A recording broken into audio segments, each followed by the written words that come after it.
Hi, I'm Reverend Dr. Terry Gallagher. I want to welcome you back to another episode of Come and See, where we look at hope for the future that's possible when our faith guides our use of technology and faith guides our life. Today, in this episode, I want to do something a little bit different. I want to have a kitchen table conversation. You know what families do when they're facing a deep problem and they don't yet have all the answers for it, but it's important to engage in dialogue on what we might do together to handle this problem. So grab yourself a coffee mug or a tea mug or whatever is your drink of this day. You might want to pause the video while you go do that. And when you're ready, we can start again. Ready? Okay, let's begin. What we want to talk about today is the critical issue of global population. You know, in my lifetime, one of the stunning things that's happened is we've tripled the number of people on this earth. In just one lifetime, we've tripled. That obviously can't keep happening, or the earth won't be able to survive the life systems anyway. And so what can we do about this? Well, this is where we raise the issue of family planning, which is, I'll grant you, often a very emotional subject. And so that's why it's important that we engage in a dialogue about it and where we ponder it, because there is no one right answer. But an answer or answers are very critically needed if future generations are going to have an earth that is friendly towards them rather than cruel. And so we need to engage in this discussion. First of all, let's look at what causes the problem. There's a historic equation that comes about that the total impact on the Earth's life systems comes about if you take the number of people times their level of consumption times the technology that they're using. So does the technology aid or assist the destruction of the Earth? Does the level of consumption aid or destroy because it overconsumes? And then the number of people. If you've been following these episodes, we spent a lot of time on the technology part, where we've offered up technologies that are available right now to reduce the impact on the Earth's life systems. We've even talked about reducing the consumption level, what we consume and what we waste. And those are both very critical things. But we'd be less than honest if we didn't also include the people discussion, because it's the number of people times the level of consumption times the technologies involved that has the total impact on the earth, and that's why it's critical to talk about. So obviously right from the get-go we recognize that wealthier societies have a much greater impact on the earth because of our level of consumption and the technologies that we're involved with, right? And so if you look at the chart, you can see that the United States has twice the impact that the average citizen of Europe has, and we've got 8 times what a person in India has. And so this isn't a problem that we say somebody else has to handle it, some other country has to. It's really a global issue, right? And it's not an issue that rich people get to dictate to other people, you need to control your family size. No. That's against the human right, a basic human right. Plus, it isn't going to work. It's that obvious. It doesn't work when somebody dictates family size. We can see the trials and tribulations in societies such as China where they've done that, where they've mandated a family size. And that results in a lot of pain and suffering. And it does not need to be that way. Earlier in Project Drawdown, we talked about educating girls and how when you educate girls and they grow up into women, there's a side benefit of there's less children that are populated, because as women find out they have other choices, they will choose voluntarily not to have such a large family size. So Project Drawdown will take the numbers and say half of the effect for reducing global population will simply be derived by educating girls. But the other half is family planning. So family planning by its alone Project Drawdown rates as number 7 with a huge 60 gigatons of reduction of pollution, and then the other half being part of the girls' education. So it's a huge issue to talk about. But it's also a cultural issue. And so mandating this across cultural lines isn't going to work. It has to be something that's brought about by education and the availability of resources to people who would desire to use them. Surveys have shown there's a couple 100 million women across the globe who do not have access to family planning that express a desire for it. It's such a small percentage of our global outreach as a country that we're woefully lacking in it. But also within our own society. There's a prejudice that we have that the people of the dominant class don't have to worry about such things. It's those other people that have a problem. Is that so?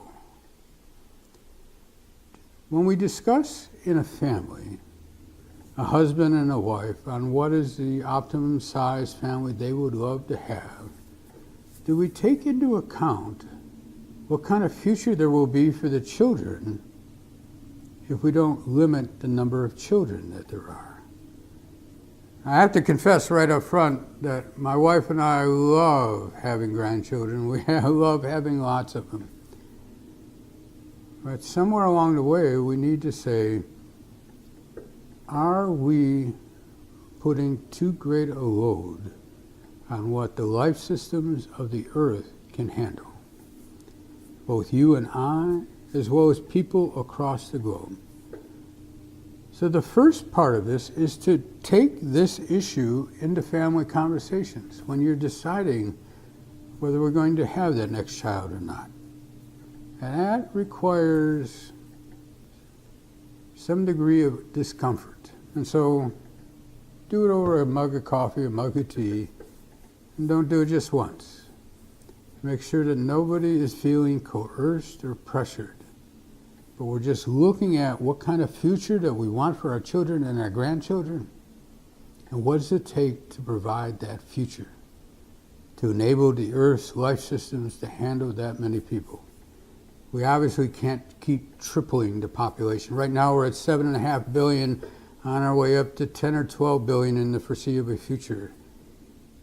And that the Earth cannot bear, certainly not at our current level of consumption. So the first step is education, that this is an issue. And second is the dialogue on what each culture, across that culture, sees as a way to address this issue.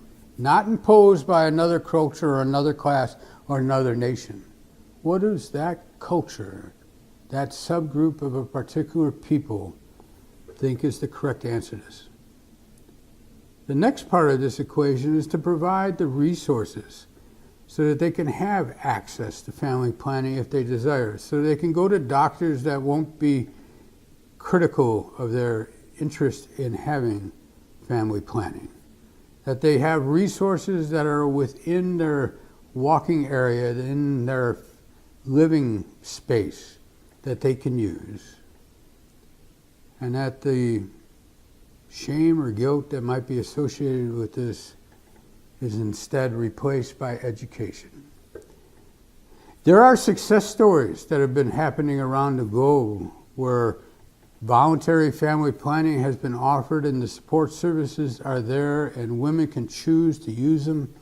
Families can choose the size that they want to be. And that has had significant effect in reducing the population growth. So can we do this? It's a terribly convoluted, emotional subject for a lot of people. You know, in the book of Genesis, the very first book of the Bible, Abram was mad at God because God had not seen fit yet to grant him an heir, a child, a male child in that culture. And so he argued with God, and God says, "You have no faith. Come out here. Look at the stars. Look at all those stars. So many will your descendants be. We've managed to do that. We have populated the earth with about as many people as the stars in our galaxy. It's about time to say, you know, Genesis is poetry, and it wasn't meant that we had to have that many people. Yes, a child is precious, and everyone should be loved and brought into the world delighted that they are there. We can do that with family planning.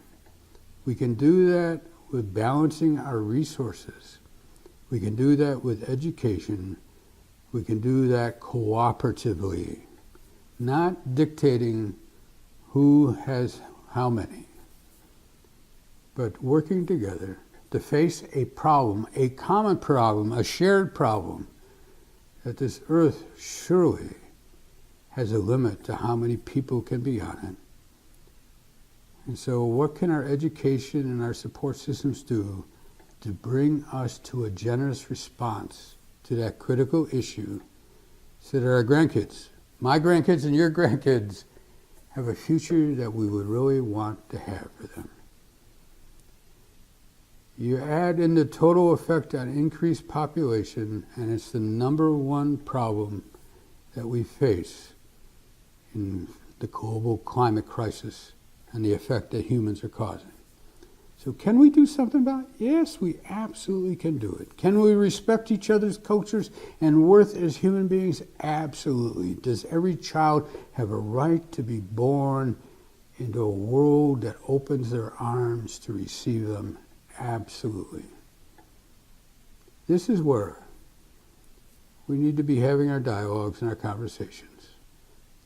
There are answers. There are answers that are arrived by people being educated and determining for themselves what's the best future for their child. Can we do this? You bet we can do it. I have every confidence that we can do it and ensure the future for our kids. So we'll see you next time on Come and See, where we won't be having a dining room table conversation. We'll be out looking at something that we can specifically do this day to take action to save the future for our kids. Take care. See you again. Bye-bye. And faith is not in knowing, it's a willingness to learn. And faith is found in loving when there's nothing in return.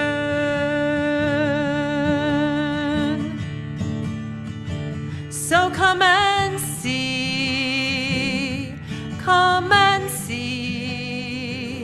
around the bend. Look, my friend, and what could be? Come with me, come with me. There's so much more to know, so come and see. There's so much more to know, so come and see.